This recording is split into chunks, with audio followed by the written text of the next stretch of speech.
Saudari-saudara, berjumpa lagi dengan saya Vidi dalam renungan harian. Hari ini hari Senin di awal bulan, tanggal 1 bulan Maret 2021.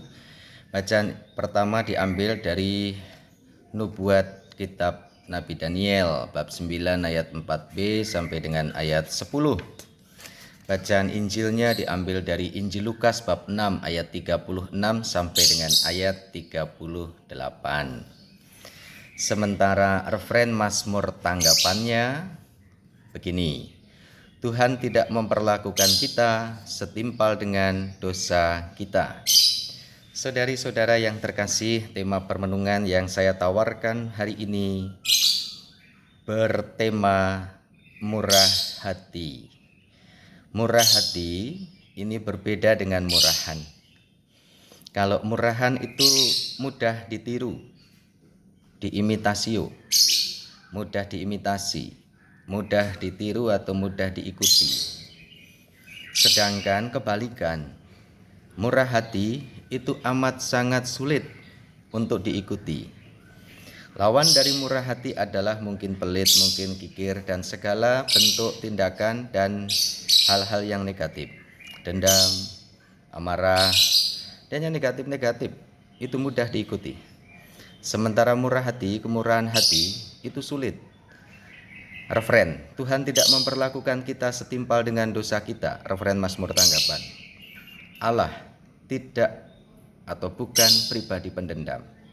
Dia adalah pribadi pengampun, dan ini murah hati. Karena murah hati sulit diikuti, maka murah hati jelas berlawanan dengan murahan. Kalau Anda tidak percaya, praktekkan saja perbuatan-perbuatan murah hati, seperti sebagaimana Allah yang disabdakan dalam Mazmur tanggapan hari ini. Tuhan tidak memperlakukan kita setimpal dengan dosa kita. Kalau orang lain salah kepada kita, kita sakit hati, kita mungkin terluka, dan mempengaruhi cara berrelasi, cara berkomunikasi, cara bersikap saya dengan orang yang membuat luka terhadap diri saya. Tapi untuk mengubah itu tidak mudah. Justru itulah terletak kualitas kemurahan hati, dan berlawanan berbeda dengan murahan. Dalam bacaan pertama kitab Nabi Daniel, diketengahkan bagaimana umat Israel begitu rindu ingin kembali kepada Yahweh Allahnya, karena mereka merasakan, mengalami, dan meyakini Allah Yahweh sebagai Allah bukan pendendam, tetapi Allah yang pengampun. Dengan kata lain, Allah yang murah hati itu.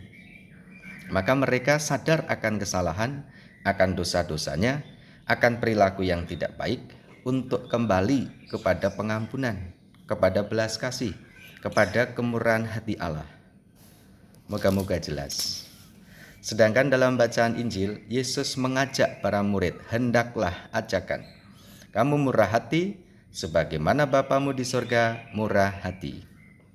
Diajak untuk bersikap hidup murah hati.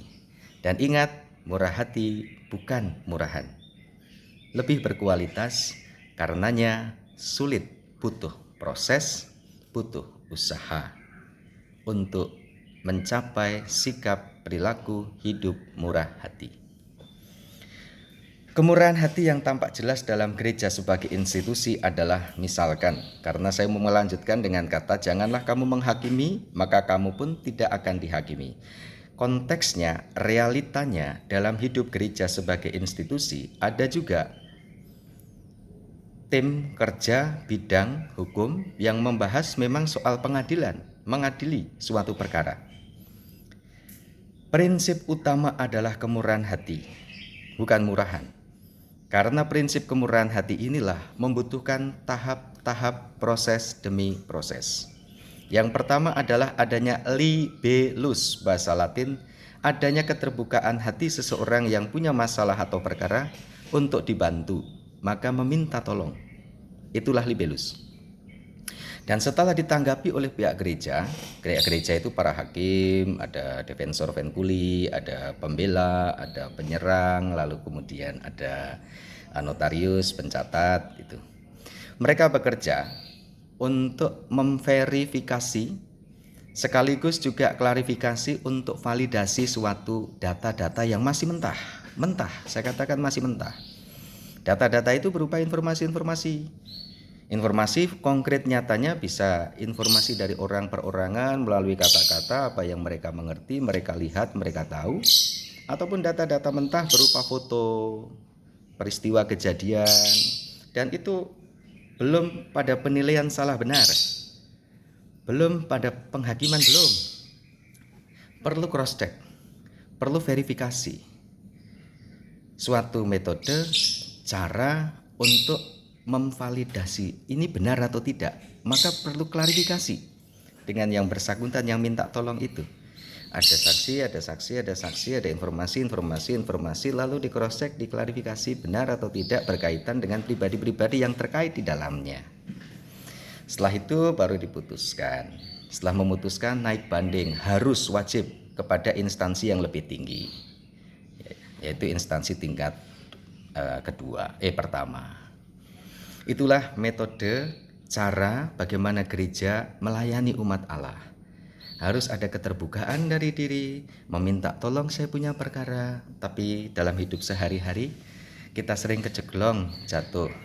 Orang tidak membuka diri, orang tidak minta dibantu, tapi ada info-info kita sampaikan begitu saja. Meskipun belum sampai pada kesimpulan sebenarnya. Saya kok mendengar ada info begini, dari ini, dari itu.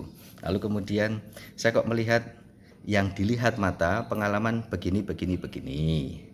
Seringkali orang justru menjadi terluka, lalu menjadi masalah.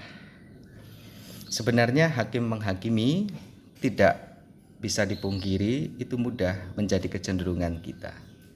Maka masa Prapaskah ini masa yang bagus. Bagaimana kita berpikir jernih, lalu tidak mudah untuk step by step, tahap-tahap ini langsung kita menenggal gitu, memotong sudah pada kesimpulan, atau sudah kita menyalah konsepkan atau salah paham terhadap satu sama lain. Dan apabila saya atau dari gereja ada yang melakukan kesalahan, karena itu ada informasi sampaikan kepada ini lalu terluka, kami melihat sesuatu seperti ini kok seperti ini lalu terluka, minta maaf. Semoga Tuhan memberkati Anda dalam karya, amal kasih, serta usaha Laku Tobat Prapaskah ini. Tuhan memberkati. Amin.